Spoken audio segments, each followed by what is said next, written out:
Picking up from our last discussion on Hegel's grand overview, let's now zoom in on what he calls the philosophy of spirit.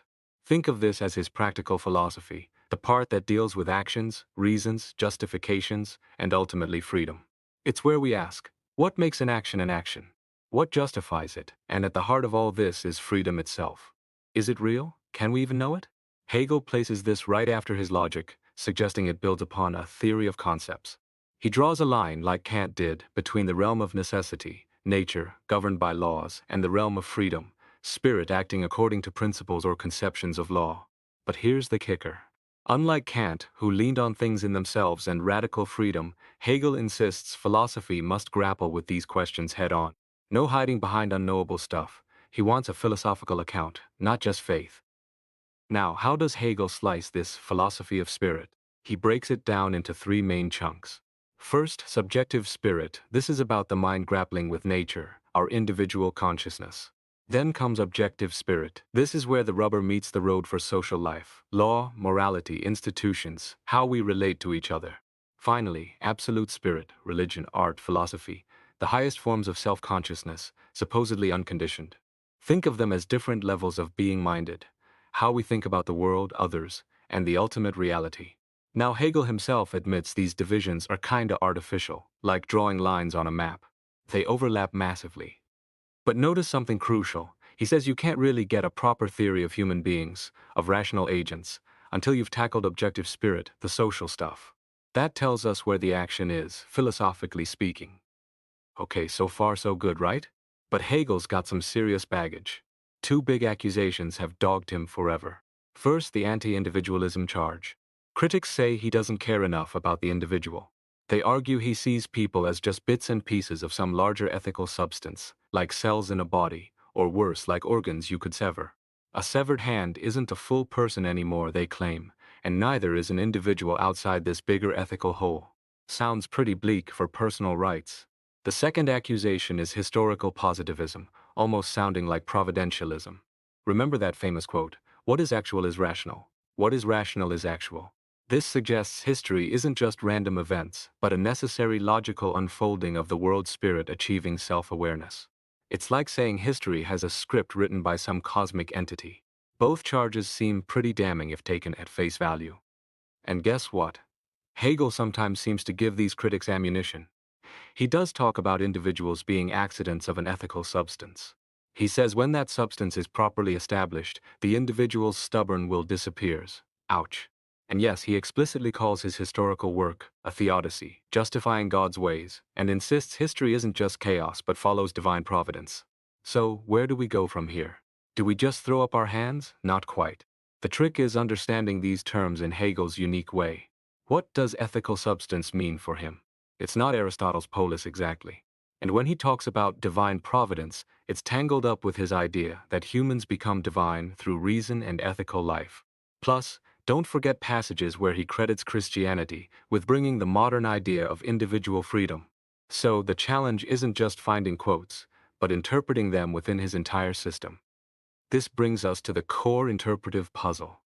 How do we reconcile these seemingly contradictory statements? Pippin argues we need to look deeper, guided by Hegel's own hints. Remember that warning in the philosophy of right? He says you need to understand his logic first. Why? Because the PR's starting point is the idea of right and its actualization. Actuality. That's the key word. Hegel stresses that philosophy deals with ideas, not just concepts. The difference? Actuality. It's not just about whether something exists somewhere out there. It's about something more profound. It's not enough to say, well, freedom exists because there are free people. That misses the mark. Actuality involves the concept realizing itself, becoming real in a specific way. So, what's this actuality business? Here's where it gets really speculative, really Hegelian. He says we must consider the actuality of a concept only insofar as the concept gives itself actuality. Mind-bending, right? It's not just that the concept matches reality. The concept actively creates or brings forth its own reality. Think of it like a seed containing the blueprint and the potential for the tree. The concept of freedom isn't just passively reflected in free actions, it somehow generates them. He uses this language of complete interpenetration. The concept and its actuality are deeply fused, not separate things. This idea pops up again when he talks about world history. Spirit actualizes its own properties. Understanding this is vital because it connects directly to those criticisms. If freedom only realizes itself in ethical life and philosophy only understands the actual, then maybe Hegel isn't ignoring individuals or history, but explaining how they become actual through this process. Now, where did Hegel get this idea of a concept giving itself reality? Interestingly, it echoes Kant, albeit transformed. Kant was wrestling with similar problems. How can we know things a priori without assuming our minds perfectly mirror reality? And how can pure reason be practically effective? For Kant, the answer partly lay in the fact of reason. Just entertaining the idea of a purely rational moral law, a law devoid of selfish interest, shows that such a law must be binding on us. It's practically undeniable. The very possibility of conceiving such a law proves its practical reality. Kant called it standing for itself. It's like saying the concept of the moral law inherently possesses the power to make itself actual in our practical lives. This resonates with Hegel's idea of the concept giving itself actuality. So both Kant and Hegel are shifting the ground beneath our feet. They're moving away from just asking, "Can we know the world?" to asking, "What binds us internally? Where do our rules come from?" It's about normativity. Kant realized that simply wanting something or being driven by desire isn't enough to explain a responsible action. For an action to be justified, the agent must treat their desires as reasons, and this act of treating them as reasons requires a deeper source. It can't just be natural inclination. So, where does this binding force, this normative constraint, come from? Both thinkers agree it has to originate somehow within us. For Kant, it's the nature of reason. For Hegel, following Fichte, it's our own activity of self-limitation, self-legislation, creating the norms we then follow. Hegel takes this self-legislation idea and runs with it, using some very specific, almost paradoxical terms. He calls these a priori judgments self-determining infinite, or free. Why? Because they set their own rules, determine their own content non-empirically, and crucially, they refuse to reduce everything to natural explanations. His big project is to justify the concept of spirit and its realization in the philosophy of right. But how? Here's the big divergence from Kant. Kant looked for deductive proofs, logical necessities. Hegel, influenced by Fichte, opts for a developmental approach. He doesn't try to prove the validity of norms up front. Instead, he shows how earlier attempts at self-imposed rules failed due to partiality, and then traces the historical evolution towards better, more comprehensive norms. Sometimes this looks like idealized stages, sometimes like a reconstruction of actual history to illustrate the point about overcoming limitations. This shift from Kant to Hegel is massive. Kant's transcendental subject, his notion of practical reality, gets reimagined not just as a necessary idea, but as something animated by history and social development. Suddenly, the question arises, if normativity evolves historically, what is it really? Is it just sociology, anthropology, describing what we happen to believe? Or is it something more normative, like historical materialism? Could a narrative of how we've collectively bound ourselves to certain norms reveal our actual commitments? Can this developmental story show that our self-imposed rules are compatible with reality because they constitute it, give it actuality? That's the million-dollar question Pippin raises. Can Hegel's approach bridge the gap between historical contingency and normative necessity? So, how does Hegel argue that appeals to nature are insufficient? In the Phenomenology, he paints a vivid picture. Imagine satisfying your desires naturally, only to clash with someone else doing the same. The natural outcome? Conflict, maybe even death, preserving basic animal satisfaction. But something new emerges, a desire for recognition, a claim of entitlement. This isn't just nature talking, it demands a response, a reason why my claim should be recognized. Nature alone won't provide that reason. We have to institute what counts as fulfillment. This requires mutual recognition, genuine authority, universal acceptability, things impossible in the raw master-slave dynamic. Later, in the encyclopedia, he makes a similar point. At a certain level of complexity, especially social complexity, relying solely on nature like fate or causality becomes practically inadequate for coordinating our lives and understanding ourselves. We need reasons, justifications, responsibility talk. So, the core insight from the encyclopedia is that this practical inadequacy of nature appeals is philosophically sufficient. We don't need metaphysical proof. The problem is practical and historical. And this leads to a stunning claim. It is the self-knowing reason which divides itself into nature and spirit. Spirit isn't discovered as a separate ontological realm. It's a normative distinction we create. Spirit, then, is a self-imposed norm, a realm we legislate for ourselves. It exists only because we sustain it through institutions and practices.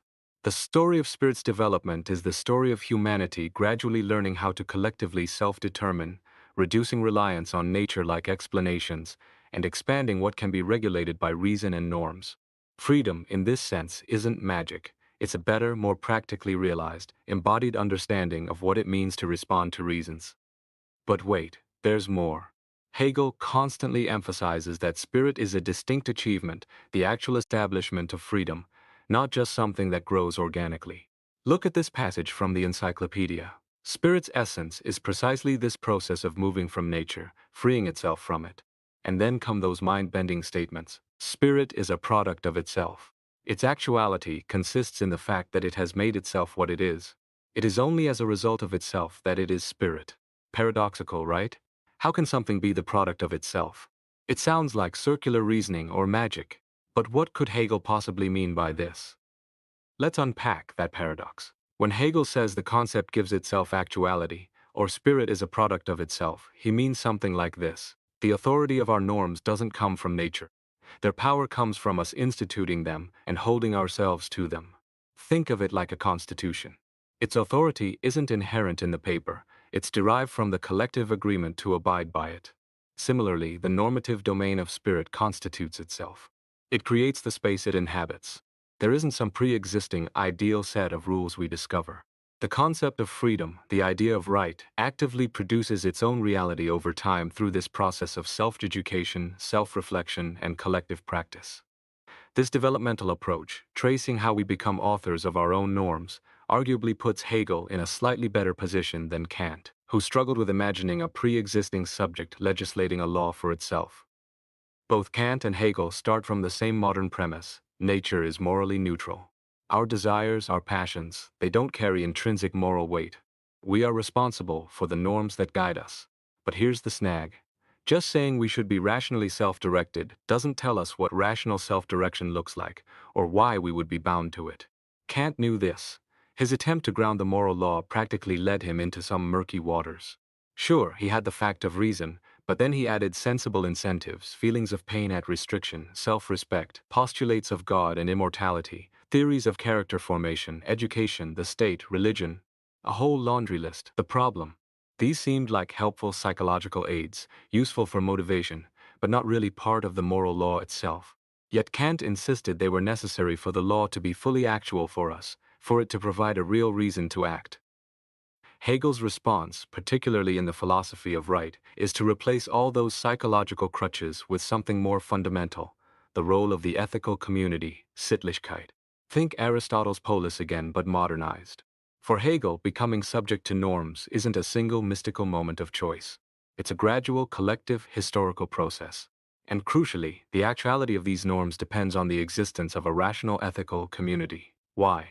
First, because the principles themselves are self-legislating, constituting the normative space. Second, and more importantly, only within such a community can individuals genuinely experience the claims of others as reasons for themselves. This requires rational formative institutions, a modern family based on love and eventual independence, private property, a representative state, legal systems acknowledging individual rights and responsibilities. By rooting normativity in this shared, rational social life, Hegel offers a way to understand how we become bound by norms that are both self-imposed and socially grounded, addressing our actual situation as historical, social beings. So, wrapping up this section, what's the takeaway? Hegel's distinctive move is blurring the lines between nature and spirit. It's not a strict either-or. Freedom isn't just some abstract potential waiting to be unlocked. It's realized through active participation in a rational ethical community. Norms gain their actuality not by being discovered in nature, but by being collectively instituted and mutually recognized within this social fabric. This approach, focusing on the developmental and social basis of normativity, is Hegel's way of tackling those old accusations head-on, showing how a system can account for individuality and historical contingency while still upholding reason and the realization of freedom. It's a complex, demanding but ultimately fascinating attempt to rethink the foundations of practical philosophy.